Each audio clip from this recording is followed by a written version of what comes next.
I got to tell you a brief story about our bee hotel. Oh, We bought a bee hotel and hung it up on the garage, and it's a combination of little holes. little Oh, pieces of bamboo that are hollow, you know. yes, It's yes, a yes. combination of that and drilled holes in a bigger piece of wood. Right, right, right. And they're all about the same size, roughly. So I've been watching it, I think starting last summer. Didn't Okay. one, yeah, and then one time I looked at it and there are like three sealed over holes. Oh my Two goodness. of them were mortared over with mud, and one of Oh, them was plastered over with something that looked like cellophane, like some kind of plasticky clear material. oh, yeah. So Cellophane bee, maybe. yeah, I don't know, whatever they were obviously two different organisms at least, Uh-huh. because Yeah. one was some kind of a mud dauber thing, and the other one was a plastic maker.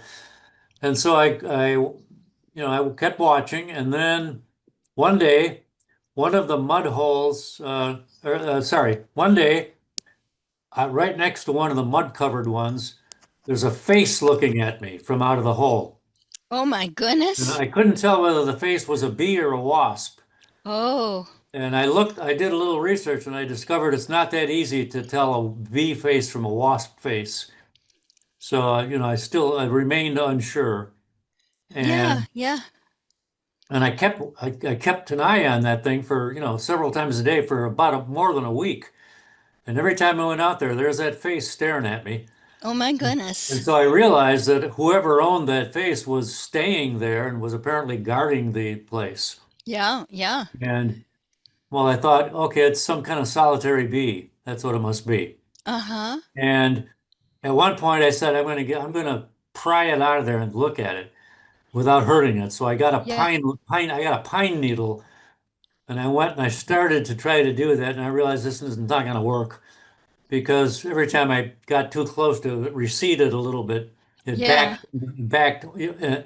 backed into the hole a little bit, and the head was so big it barely fit. So I didn't think I'd be able to get it out without crushing it. And then yeah, yeah. one day after watching it for about a week and a half, I got lucky because an event happened that revealed what was going on.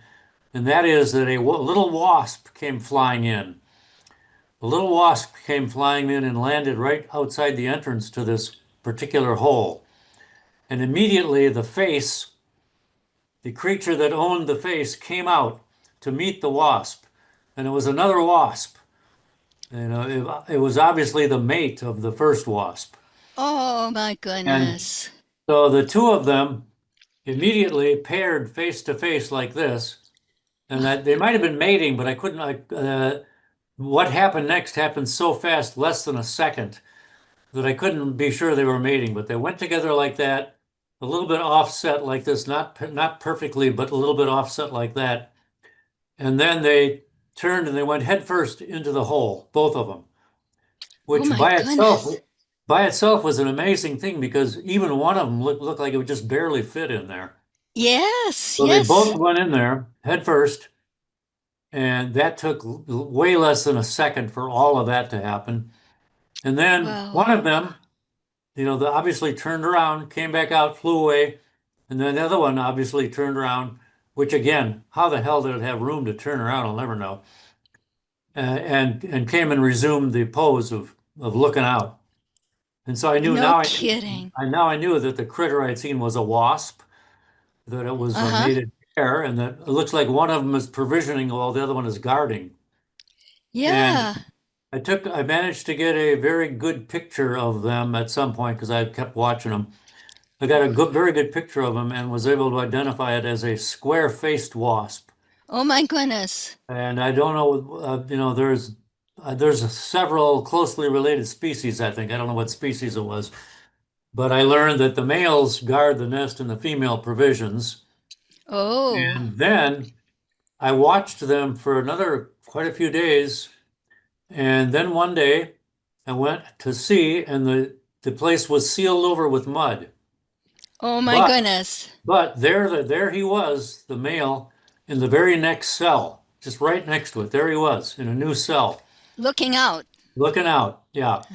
And, guarding. and this happened once more. And obviously, this pair was moving from cell to cell, probably laying one egg maybe Yeah. in each cell and provisioning it. I think mostly they do flies. Either provision them with more to support the life of one larva because the female came and went a number of times. Yeah. I didn't notice that she was carrying a fly, so maybe she wasn't always successful and she was coming back for whatever reason. And then Yeah. the coolest thing of all, sorry to take so long to tell you the Oh story. no, I love it. I love the story. Totally. Yeah, yeah, and so the coolest thing was that after they had been through a couple of cycles of this, and I was watching them, and there's the male guarding like he always has had been. Along comes a cuckoo bee. You know what a cuckoo bee is? Oh, I totally do. Yeah, All I've right, got a, yeah, yeah. along comes a cuckoo bee, and he tries to get in that hole, even with the male wasp guarding. And the male just grabs her. I assume it was her. Grabs her by the face and hauls her off, flies away. But it looks kind of like she's so heavy that the wasp can't sustain a flight because he Oh, sort of drifted, the wasp kind of drifted down to the ground, sort of, flying but drifting downward, and got to the ground, threw the bee away and flew right back to the hole. And the cuckoo bee immediately came back and started harassing the wasp, trying to get in the hole. And the same thing happened over and over again. Just over and over again in quick succession. I felt sorry for the wasp because it looked like he yeah, was getting exhausted yeah, yeah. dealing with this tireless assault by this cuckoo bee. And a couple of times the cuckoo bee got in the nest first while the wasp was out trying to deal with it. And then the wasp followed the cuckoo bee in and immediately, obviously, grabbed it and dragged it out again. And then the most amazing thing, which by the way, I got a couple of those episodes on video. Oh, wow. And the coolest thing of all, which I sadly wasn't quite able to get on video, was that on one occasion when the male was dealing with the most recent assault by this cuckoo bee, the female, I guess, happened to return, I think. And the two of them grabbed that cuckoo bee and dragged it inside the net, inside the hole. Oh, oh, Always before the male had dragged it out or had driven it or grabbed it and flown away, had not yeah. allowed it to be inside.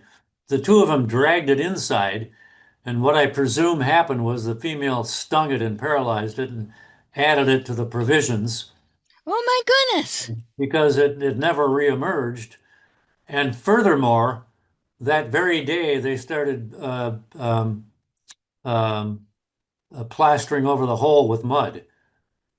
And You they, mean and so the they same the wasps? I same thought those were wasp the, plastered over okay, the hole with mud. And so okay. I assumed that the cuckoo bee was in there as food now As, instead of, which was very ironic because the cuckoo bee intended to use that place to raise its own young. Instead, it's raising somebody else's young with thing. itself. Yeah, who knows, right? I mean, Yeah. who knows how many of those adjacent cells they were able to or planned to provision. Maybe that was the last one anyway.